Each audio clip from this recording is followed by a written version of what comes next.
ഇന്ന് ഇതുപോലെ മാധ്യമ ശില്പശാല വയ്ക്കാൻ കാരണം, അപ്പോൾ നിങ്ങൾക്കറിയാം പകർച്ചവ്യാധികളുടെ സംഖ്യ ഇത്തവണ അല്പം കൂടുതലായിരുന്നു. ഞാൻ പല തവണ പറഞ്ഞ കാര്യങ്ങൾ ആവർത്തിക്കുന്നില്ല. അതിന് പല കാരണങ്ങളുണ്ട്. കാരണം മഴക്കാല പൂർവ്വ ശുചീകരണ പ്രവർത്തനങ്ങൾ കഴിഞ്ഞ ഫെബ്രുവരി മുതൽ നടത്താൻ കഴിഞ്ഞിട്ടില്ല. അതിനാരും കുറ്റം പറഞ്ഞിട്ട് കാര്യമില്ല. കഴിഞ്ഞ ലോക്കൽ ബോഡി ഇലക്ഷൻ കഴിഞ്ഞ് പുതിയ അംഗങ്ങൾ വന്നപ്പോൾ 70% പുതുമുഖങ്ങളായിരുന്നു. ഒരു കാര്യങ്ങൾ പഠിച്ചു വരുമ്പോഴേക്കും നിയമസഭാ ഇലക്ഷൻ പ്രഖ്യാപിച്ചു. പിന്നെ ഇലക്ഷൻ മൂടായിപ്പോയി. അങ്ങനെ വന്നപ്പോൾ പകർച്ചവ്യാധികൾ കുറേ കൂടെ വ്യാപകമായൊരു സ്ഥിതിവിശേഷം ഉണ്ടായി. പക്ഷേ ഗവൺമെൻറ് എടുത്തൊരു തീരുമാനം, ഞങ്ങൾ ഈ ഹൈപ്പർ കമ്മിറ്റിയെ വെച്ചത് രണ്ട് കാര്യങ്ങളായിരുന്നു. ഒന്ന്, ഇമ്മീഡിയറ്റായി ചെയ്യേണ്ട കാര്യങ്ങൾ എന്താ. 2, ലോങ് റണ്ണിൽ ചെയ്യേണ്ട കാര്യങ്ങൾ. അതോടൊപ്പം തന്നെ ഇപ്പോൾ തവണ നിപ വന്നപ്പോൾ നിങ്ങൾ മാധ്യമ സുഹൃത്തുക്കൾ ചോദിച്ചു, വവ്വാൽ എല്ലായിടത്തും ഉണ്ടല്ലോ, പക്ഷേ നിപ ചില കേന്ദ്രങ്ങളിൽ മാത്രം, അതായത് കോഴിക്കോട് മലപ്പുറം ജില്ലകളിലാണ് വരുന്നത്. അപ്പോൾ അങ്ങനെയുള്ള കാര്യങ്ങളെക്കുറിച്ച് റിസർച്ച് നടത്തുക, അതൊക്കെ ലോങ് റണ്ണിൽപ്പെട്ട കാര്യങ്ങളാണ്.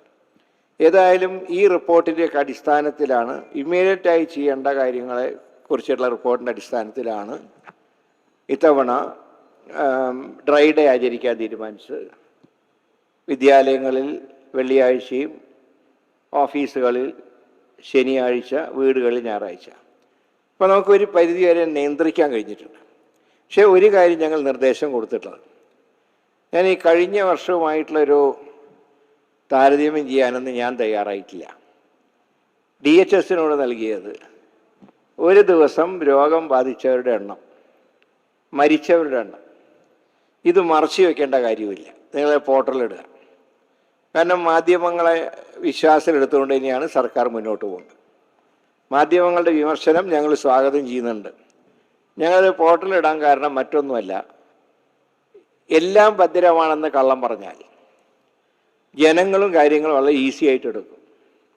അങ്ങനെ വരുമ്പോൾ പകർച്ചവ്യാധികൾ പിടിച്ചാൽ കിട്ടാത്ത രീതിയിൽ പോകും. അതുകൊണ്ടാണ് വിവിധ വകുപ്പുകളെ ഏകോപിപ്പിച്ചത്. ഇപ്പോൾ നിങ്ങൾക്കറിയാം, മാലിന്യം ഒരു പ്രധാന ഘടകമാണ്. അത് നീക്കം ചെയ്യുകയാണെങ്കിൽ ലോക്കൽ ബോഡിയുടെ സഹകരണം വേണം. ഇപ്പോൾ ലോക്കൽ ബോഡി അവരെ വിശ്വാസത്തിലെടുത്തു. വെള്ളത്തിലൂടെ പകരുന്ന രോഗങ്ങൾ, ഷിഗല്ല ഉൾപ്പെടെ, വാട്ടർ അതോറിറ്റിയെ കാര്യങ്ങൾ ഏൽപ്പിച്ചു.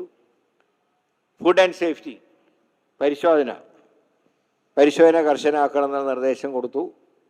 കാരണം വൃത്തിഹീനമായി പ്രവർത്തിക്കുന്ന നമ്മുടെ പെട്ടിക്കടകൾ, തട്ടുകടകൾ, അതൊക്കെ ഒന്ന് നോക്കി വൃത്തിഹീനമായ അത് ഏറ്റവും മോശപ്പെട്ട വൃത്തികെട്ട സാഹചര്യത്തിൽ പ്രവർത്തിക്കുന്നത് നീക്കം ചെയ്യാൻ, അങ്ങനെയുള്ള നിർദ്ദേശങ്ങളൊക്കെ കൊടുത്തു. അപ്പോൾ ഏതായാലും നമുക്ക് ഭയാശങ്കകൾ വേണ്ട, നിയന്ത്രിച്ചിട്ടുണ്ട്. പക്ഷേ എന്ന് വിചാരിച്ചു, ഞാനിപ്പോൾ നിപ ഇല്ല, നിപയിൽ നിന്ന് കേരളം മോചിപ്പിക്കപ്പെട്ടു എന്നുള്ള ഒരു പ്രഖ്യാപനം നടത്തിയ സന്ദർഭത്തിൽ ഞാൻ കോഴിക്കോട് ജില്ലാ കളക്ടർക്കും ആരോഗ്യവകുപ്പ് അധികൃതർക്കും നൽകിയ ഒരു സൂചന, ഇത് ഇന്നത്തെയാണ് ഞാൻ പറയുന്നത്, നാളെ വരാതെ നോക്കണം. കാരണം നിപയുടെ സാധ്യതയുള്ള മാസങ്ങൾ സെപ്റ്റംബർ മാസം വരെയാണ്. മെയ് മാസം മുതൽ സെപ്റ്റംബർ വരെയാണ്. ഇനി സെപ്റ്റംബറിന് സമയമുണ്ട്. അതുകൊണ്ട് ശ്രദ്ധിക്കണം എന്ന് സൂചിപ്പിക്കണ്ടേ. ഇപ്പോൾ വ്യക്തമായിട്ട് ചിത്രം എന്താണെന്ന് മാധ്യമങ്ങളെ അറിയിക്കുന്ന കാര്യത്തിൽ ഒരിക്കലും ഗവൺമെൻറ് അതിൽ വിട്ടുവീഴ്ച ചെയ്യില്ല. കാരണം നിങ്ങളാണ് ഞങ്ങളുടെ പോരായ്മകൾ ചൂണ്ടിക്കാണിക്കേണ്ടത്. എല്ലാം തികഞ്ഞു എന്ന് ഒരിക്കലും അഭിമാനിക്കുന്നില്ല. പിന്നെ രണ്ടാമതൊരു കാര്യം, സിസ്റ്റത്തിൽ ചില സന്ദർഭങ്ങളിൽ പാളിച്ച സംഭവിക്കും. ഇപ്പോൾ നിങ്ങൾക്കറിയാലോ, 10,60,000 പരം സ്റ്റാഫുണ്ട് ഈ ആരോഗ്യ വകുപ്പിൽ മിനിമം.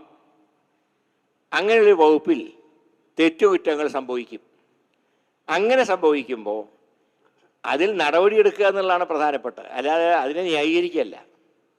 ഞാനിപ്പോൾ നിങ്ങൾ ചൂണ്ടിക്കാണിച്ച പല കാര്യങ്ങളും അന്വേഷണം നടത്തിയിട്ടുണ്ട്.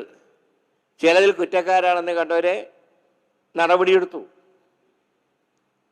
അതുപോലെ തന്നെയാണ് ഇനി തുറന്നുള്ള കാര്യങ്ങൾ. ഇപ്പം ഓരോ ദിവസത്തെ കാര്യങ്ങൾ DHSും DME ഒക്കെ എന്നെ അതാത് ദിവസങ്ങളിൽ അറിയിക്കാറുണ്ട്. അപ്പോൾ തെറ്റുകൾ സംഭവിക്കും. സംഭവിക്കുന്ന തെറ്റുകളെ ന്യായീകരിക്കുകയല്ല, ആക്ഷൻ എടുക്കുക എന്നുള്ളതാണ് ഗവൺമെൻറ്റിൻ്റെ നിലപാട്. അപ്പോൾ ആ കാര്യത്തിൽ യാതൊരു രീതിയിലുള്ള ആരെയും സംരക്ഷിക്കുന്നൊരു സമീപനം സർക്കാരിൻ്റെ ഭാഗത്തുനിന്നുണ്ടാവില്ല. അതുകൊണ്ട് നിങ്ങളുടെയൊക്കെ സഹകരണം ഉണ്ടാകണം. തുടർന്നുള്ള പ്രവർത്തനങ്ങളിലൊക്കെ ആരോഗ്യ വകുപ്പിനെ ഒരു സമ്പൂർണ്ണ ആരോഗ്യത്തിൽ എത്തിക്കാൻ മാധ്യമങ്ങളും ഞങ്ങളെ സഹായിക്കണം എന്ന് മാത്രമാണ് പറയാനുള്ളത്. മറ്റു കാര്യങ്ങളൊക്കെ അവിടെ സംസാരിച്ചു കഴിഞ്ഞു. ഇതിനോട് സഹകരിച്ച എല്ലാ മാധ്യമങ്ങളോടും സംസ്ഥാന സർക്കാരിനും ആരോഗ്യ വകുപ്പിനും വേണ്ടി ഞാൻ നന്ദി പ്രകാശിപ്പിച്ചുകൊണ്ട് ഞാൻ എൻ്റെ എളിയ വാക്കുകൾ അവസാനിപ്പിക്കുന്നു. നമസ്കാരം.